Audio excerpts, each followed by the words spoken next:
Bueno, jóvenes, ¿cómo están? Soy la profe Cata de Sociología y la idea de este video es hacer un repaso de lo que estuvimos trabajando durante este primer trimestre en este periodo de aislamiento social, preventivo y obligatorio. Como ustedes saben, a través de las lecturas, de las actividades que tuvimos en el aula virtual y en las intervenciones que pudimos hacer a través de las videoconferencias, en las clases presenciales, estuvimos construyendo juntos, juntas, juntes, de qué se trata esto de la mirada sociológica, sabiendo que la perspectiva desde la cual emprendemos este abordaje de la sociología es una sociología de la vida cotidiana, ¿no? Que nos permita este doble juego de ser, por un lado, sujetos de análisis, sujetos de conocimiento que se encargan de observar, de analizar, de pensar el mundo, pero por otro lado también este otro lugar que ocupamos, que es el de ser objeto de análisis. O sea que aquello sobre lo que pensamos se trata de nuestra propia vida, de nuestro entorno sociocultural, de nuestras costumbres, nuestras tradiciones, nuestras prácticas. Por lo tanto, utilizamos las diferentes herramientas o nudos conceptuales para pensar nuestra propia realidad y nuestro propio entorno. Entonces, les voy a mostrar un poco las láminas que estuvimos trabajando, que ustedes ya conocen porque son las mismas que estuvimos trabajando a través de las videoconferencias. Por un lado, a ver, espero que ahí se vea bien. Sí, creo que se ve bien. Por un lado, bien, por un lado hablamos de frases, reflexionamos sobre el matrimonio, sobre el amor, sobre las relaciones de pareja, sobre los vínculos, sobre la familia, sobre el deber ser, sobre los estereotipos sociales, pero también de género, a partir de frases, ¿no? Trabajamos con frases de la vida cotidiana, trabajamos con análisis de historietas, ahí Mafalda fue un elemento bastante útil para pensar la realidad, más allá de que Mafalda fue desarrollada en la década del 60, todavía tiene muchas cosas que nos permiten pensar el mundo de hoy. Estuvimos trabajando con los artículos, con un artículo de la revista de la UMS, estuvimos desarmando canciones machistas, ¿no? Hicimos un montón de cuestiones que de una manera más directa algunas y otras más indirectas nos permitieron esta idea de desnaturalizar la realidad.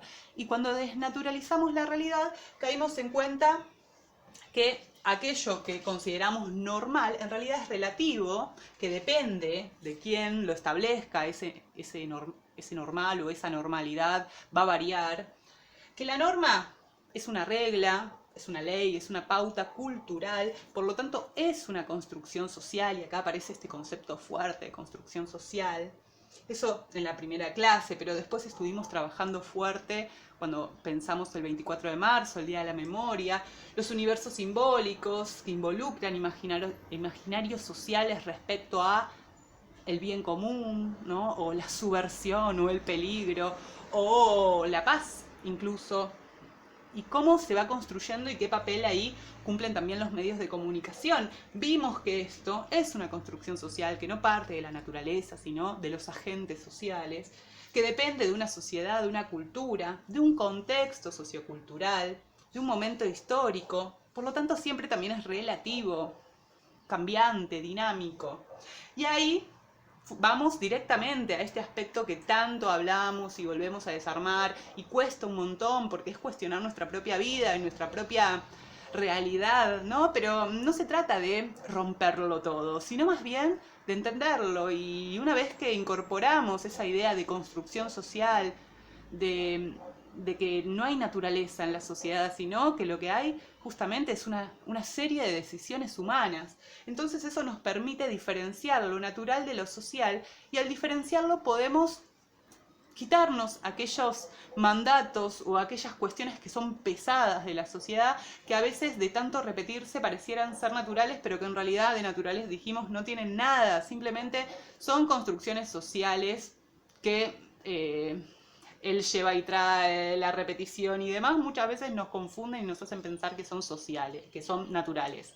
Cuando hablamos de algo natural, hablamos de algo que es estático, que es preexistente a nosotros, que es inmodificable, que es absoluto.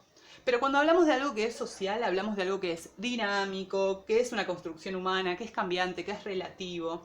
Y entonces acá decíamos natural o social, y nos preguntamos ahí también, ¿no? Con las frases, con con las historietas y con las demás herramientas que utilizamos, no sé, los mapas son naturales o sociales, la moda, la forma de nuestro cuerpo, los gustos y las preferencias, las creencias, los estereotipos, las formas de ser varón y ser mujer, son parte de una naturaleza o son parte de una construcción social. Y ahí también luego estuvimos hablando sobre los diferentes criterios de verdad, ¿no? Como los fundamentos de esas verdades. Y vimos que hay diferentes puntos de vista, que en nuestra sociedad conviven 3 criterios, por lo menos, de verdad. Aquellos que están guiados por la creencia o la fe, aquellos que están guiados por alguna autoridad que se considere pertinente para hablar de determinado tema, y aquellos que son creados a partir del consenso social, del sentido común, como pueden ser los prejuicios o los estereotipos que de tanto repetirse nos llegan a confundir. Entonces vemos que la naturaleza del ser humano es una construcción social, que de natural poco y nada. ¿Está claro? Seguimos trabajando esto y lo seguiremos trabajando durante el año. No es una tarea fácil el pensar sociológicamente, pero vamos a seguir trabajando sobre esto. Les mando un abrazo.